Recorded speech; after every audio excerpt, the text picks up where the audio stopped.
किंचित मात्र श्रवण कर रहे थे उद्धव गोपी संवाद। उद्धव गोपी संवाद, जहां पर गोपियों ने उद्धव को ज्ञान का पाठ पढ़ाया। फिर उन्हीं उद्धव के साथ में द्वारिका में हुआ कृष्ण उद्धव संवाद।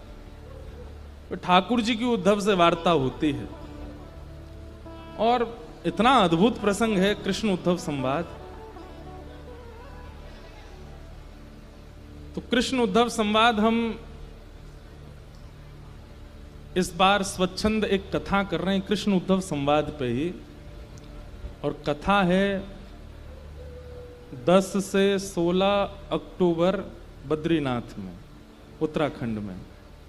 क्योंकि श्री उद्धव जी महाराज इसी कृष्ण उद्धव संवाद के बाद बद्रीनाथ चले गए थे। वहां जाकर के उन्होंने तप किया। तो 10 से 16 अक्टूबर तक, शायद यही तिथि है, जाने 11 से 17, हमें पता यही है शायद संभव। शरद पूर्णिमा के बाद है। शरद पूर्णिमा उत्सव गोवर्धन में है, उसके बाद बद्रीनाथ में है। अत्यंत ज्ञानवर्धक प्रसंग है। अगर आपको केवल बैठ करके ध्यान साधना योग आदि के विषय में जानना हो, उस कथा को जरूर सुनिएगा। ठाकुर जी ने बैठ करके वहां पर ऐल गीत, वहां पर उद्धव जी महाराज को कई भाव ठाकुर जी ने सुनाए हैं। दत्तात्रेय के 24 गुरुओं का प्रसंग आदि आदि बहुत सारे प्रसंग उसमें विद्यमान हैं, जो द्वारिका में ठाकुर जी ने उद्धव को सुनाए। उन्हीं विषयों पर चर्चा हम वहां करेंगे बद्रीनाथ में। साईं को भी हम निमंत्रित करेंगे कि आप भी बद्रीनाथ पधारें और वहां श्रीमन नारायण चतुर्भुज रूप में केदार खंड में बैठे हैं तपस्या। अब देखो बद्रीनाथ जी की एक अंतरंग बात बताऊं। हर व्यक्ति को वर्ष में एक बार बद्रीनाथ जरूर जाना चाहिए। वर्ष में नहीं जा सकते तो 2 वर्ष में जाना चाहिए, 2 वर्ष में नहीं तो 3 वर्ष। मतलब हमारा कहने का मतलब है अवसर मिले तो जाना चाहिए। क्यों?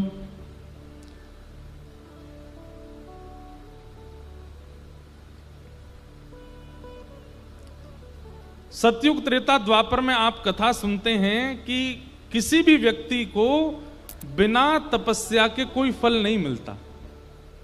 लेकिन कलयुग में व्यक्ति कोई तपस्या करता ही नहीं है। फिर कलयुग में फल कैसे मिल जाता है? जब हम तपस्या कर ही नहीं रहे तो हमको फल की प्राप्ति हो कैसे जाती? कर्म तो हम करते हैं, लेकिन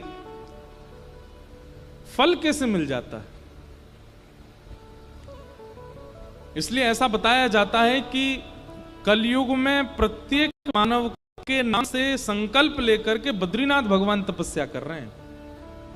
वो तपस्या करते हैं, फल हमको मिल जाता है कर्म का। नहीं तो प्राचीन काल में तो कर्म के बाद तपस्या, फिर फल प्राप्त होता है, या फिर कर्म से अगर फल मिल भी गया तो उसकी पूर्ति के लिए तपस्या करने जाना पड़ता है। लेकिन कलयुग में तप का कोई विधान नहीं है। क्यों? क्योंकि ठाकुर जी तपस्या कर रहे हैं। इसलिए कोई हमारे नाम से तपस्या कर रहा है और स्वयं ठाकुर जी तपस्या कर रहे हैं, और वो भी ऐसे नहीं सहजता में, लड़ झगड़ के तपस्या में बैठे हैं ठाकुर जी वहां पे। पहले केदारनाथ भगवान यहीं विराजते थे जहां बद्रीनाथ भगवान विराज रहे हैं। इसको केदार खंड कहा जाता है।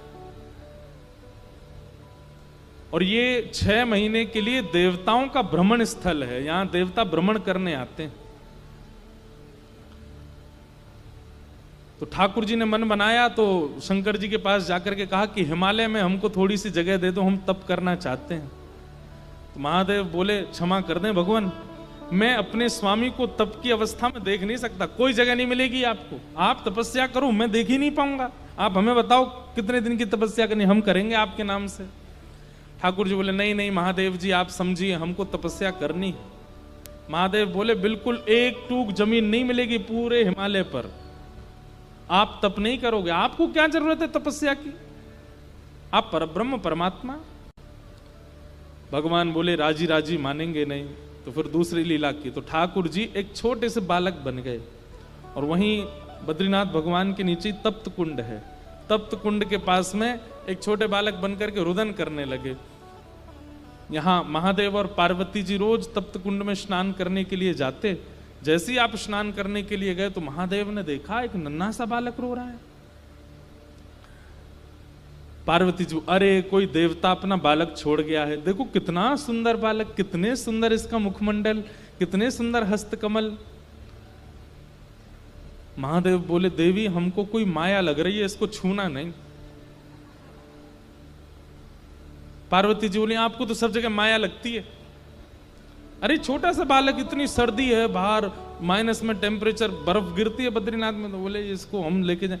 और लेकर के गई, और जहां बद्रीनाथ भगवान अभी विराजमान है, यहाँ महादेव विराजते थे, यहीं पर ले जाकर के उस बालक को पढ़ा दिया। और खेलने के लिए थोड़ी देर बालक जब तक स्नान करें तब तक खेलता रहे, तो गेंद के जैसी आकृति के होते हैं बेर, बेर को ही बदरी कहते हैं, उस बालक को पकड़ा दिए। और वो बालक बेरों से थोड़ी देर खेलने लगा। महादेव बोले चलो हम जल्दी स्नान करके आते हैं, पर महादेव को कहीं ना कहीं संशय हो गया था कि ये कोई माया है। स्नान करके तप्त कुंड में जैसे ही वापस लौट करके आए तो मंदिर का मुख्य द्वार बंद भीतर से, और जैसे ही खोलने का प्रयास किया नहीं खुले। महादेव बोले ये बालक तो बंद कर नहीं सकता, छोटा सा बालक है, ये किसने बंद किया भीतर से। रोष में भर करके महादेव ने जैसे ही अपने त्रिनेत्र को खोला तो दरवाजा खुला, और वही बालक शंख चक्र गदा पद्म धारण चतुर्भुज रूप धारण करके तपस्या की मुद्रा में बैठे। वहां पर चतुर्भुज हैं ठाकुर जी, लेकिन शंख चक्र नहीं है।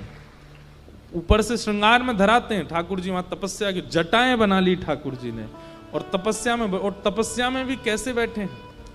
कभी आप बद्रीनाथ में ब्रह्म मुहूर्त में दर्शन करने जाओगे तब श्रृंगार हटाया जाता है ठाकुर जी का। तो तप का मतलब होता है अपने शरीर को अव्यवस्थित करके भगवान नाम जपना, उसको तप कहते हैं। हम तो फिर भी अपने दो पैरों को व्यवस्थित करके बैठे हैं, पर बद्रीनाथ भगवान जो है वो ऐसे तिरछे बैठे हैं, थोड़ा एक तरफ की ओर झुके हुए बैठे, इतनी घनघोर तपस्या। महादेव आकर के बोले, भगवान आपको क्या आवश्यकता, आप जिद करके और आप छल करके तपस्या में बैठ ही गए, हमने राजी राजी जगह नहीं दी तो आपने छल करके ले ली। तो महादेव को ठाकुर जी कहते हैं, कलिकाल में लोग तप नहीं करेंगे, कलकाल में लोग इतने ज्यादा विषय भोग विलासी होंगे कि उनको वो कर्म करना ही उनको बहुत भारी पड़ जाएगा, और फल कैसे मिलेगा उनको, और बिना तपस्या के फल की प्राप्ति होती नहीं है। इसलिए कलिकाल में जन्म लेने वाले प्रत्येक मानव के नाम से संकल्प लेकर के अलकनंदा जी में जल छोड़ करके मैं उनके नाम से तप करूंगा, ताकि वो केवल कर्म करें और फल मिले। हम इसलिए कह रहे हैं कि भाई हमने तो कुछ किया नहीं लेकिन फिर भी हमको मिल रहा है, तो जिसकी कृपा से मिल रहा है उसको एक बार प्रणाम करने वर्ष में जाना चाहिए, उनको वंदन करना चाहिए। तो अक्टूबर में है वहां कृष्ण उद्धव संवाद, वो बड़ा आनंद आता है। श्रीमद् भागवत जी की जन्मस्थली है बद्रीनाथ, वहीं लिखे गए, अद्भुत स्थान।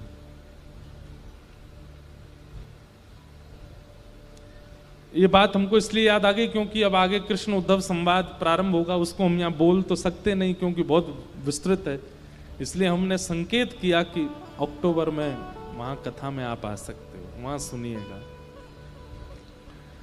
तो